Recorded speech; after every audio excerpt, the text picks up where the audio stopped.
नमो बुद्धाय, जय भीम, जय भारत, जय संविधान, जोहार साथियों। बहुजन समाज में अनेकों महापुरुषों ने जन्म लिया, अनेकों नेताओं ने जन्म लिया।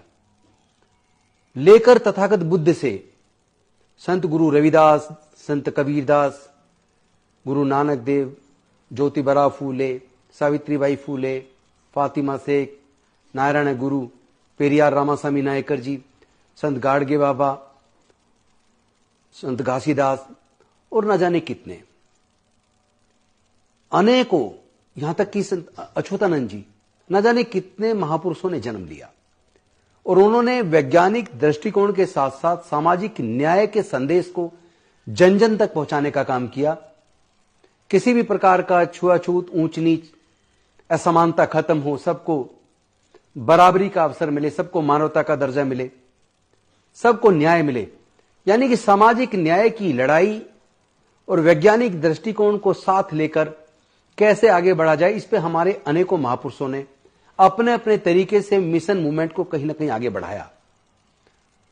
और एक तरफ राजनीति में भी अगर हम देखें तो डॉक्टर बाबा साहेब अंबेडकर जी के बाद बाबू जगजीवन राम जी, फिर बुद्धप्रिय मौर्य जी, और उसके बाद मान्यवर कांसीराम साहब, संतप्रिय गौतम जी, बहन मायावती जी, रामविलास पासवान जी, अनेकों नेता भी हमारे समाज में जन्मे, जिन्होंने समाज की लड़ाई को, विचारधारा को अपने अपने तरीके से आगे बढ़ाया। राजनीति में कई बार इमीडिएट निर्णय लेने होते हैं, कुछ निर्णय सही साबित होते हैं, कुछ निर्णय गलत साबित होते हैं, लेकिन कभी उनके बारे में सोचिए कि जिस वक्त उनको निर्णय लेना, उस वक्त उनकी मनस्थिति क्या रही होगी, उस समय की परिस्थितियां क्या रही होगी। लेकिन फिर भी हमारे उन सारे महापुरुषों ने और हमारे समाज के नेताओं ने अपने अपने तरीके से सामाजिक न्याय की लड़ाई को आगे बढ़ाया, समाज को मजबूती देने का काम किया। आज के हम जैसे नेताओं को अपने उन महापुरुषों और अपने समाज के उन पूर्व नेताओं के विचारधारा को आगे लेकर जाना, ये हमारी और आपकी जिम्मेदारी बनती है। लेकिन मुझे लगता है कि हमें अपने महापुरुषों और अपने महानायकों के आलोचना से बचना चाहिए, बल्कि उनके किए काम को याद करना चाहिए कि उन्होंने कौन कौन से महान काम किए, कौन से काम उनसे छूट गए। समय का अभाव हो सकता है, एक के बाद एक काम किए जा रहे, कुछ काम छूट गए होंगे, कुछ निर्णय बहुत अच्छे साबित हुए होंगे, तो कुछ निर्णय गलत साबित हुए होंगे। उस पर आलोचना करने की बजाय उनके उस विचार को, गलतियों को सुधारते हुए क्या हम बेहतर कर सकते हैं, ये हमारी जिम्मेदारी है। कोई भी आदमी दुनिया में परफेक्ट नहीं होता।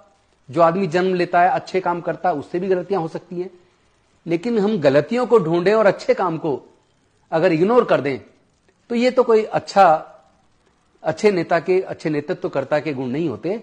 मुझे लगता है हमें और आपको सबको मिलके अपने महापुरुषों और अपने महानायकों की विचारधारा को लेकर आगे बढ़ना है, और जो चीजें छूट गई पीछे उसको सुधारते हुए और मजबूती के साथ इस सामाजिक न्याय की इस लड़ाई को, बहुजन आंदोलन को हमें और आपको सबको आके लेके बढ़ना है।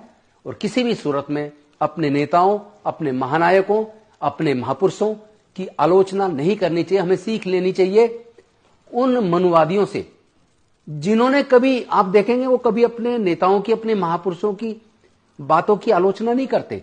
यहां तक कि उनके ऐसे ऐसे ग्रंथ हैं जो बेतुक हैं, जो कहीं टिकते नहीं है वैज्ञानिक दृष्टिकोण पर, जिसमें असमानता और अन्याय नजर आता है। उसके बाद भी वो लोग कभी भी अपने उन ग्रंथों का या अपने समाज के महापुरुषों का कभी वो उनका आलोचना नहीं करते। तो हमें भी उनसे कम से कम ये सीख लेनी चाहिए कि हम अपने हिस्से का क्या बेहतर कर सकते हैं, क्या और सुधार कर सकते हैं, और अपने महापुरुषों की विचारधारा को कैसे आगे लेके जा सकते हैं। मैं समझता हूं ये सीख हमें और आपको सबको लेनी चाहिए। मैं पुनः अपने सभी महापुरुषों और महानायकों को नमन करता हूं और इस सामाजिक आंदोलन को तेज गति से पूरे देश में फैलाने की, इस सामाजिक न्याय की लड़ाई को लड़ने का संकल्प लेता हूं। बहुत बहुत धन्यवाद। जय भीम, जय भारत, जय संविधान, जोहार। आप सबका साथ चाहिए, आप साथ दें, हम आपका साथ देंगे और हम सब लोग मिलकर इस मूवमेंट को आगे लेके जाएंगे। धन्यवाद। और ऐसी खबरें देखने के लिए सब्सक्राइब कीजिए हमारे यूट्यूब चैनल को। वीडियो पसंद आए तो लाइक, कमेंट और शेयर जरूर कीजिए। शुक्रिया।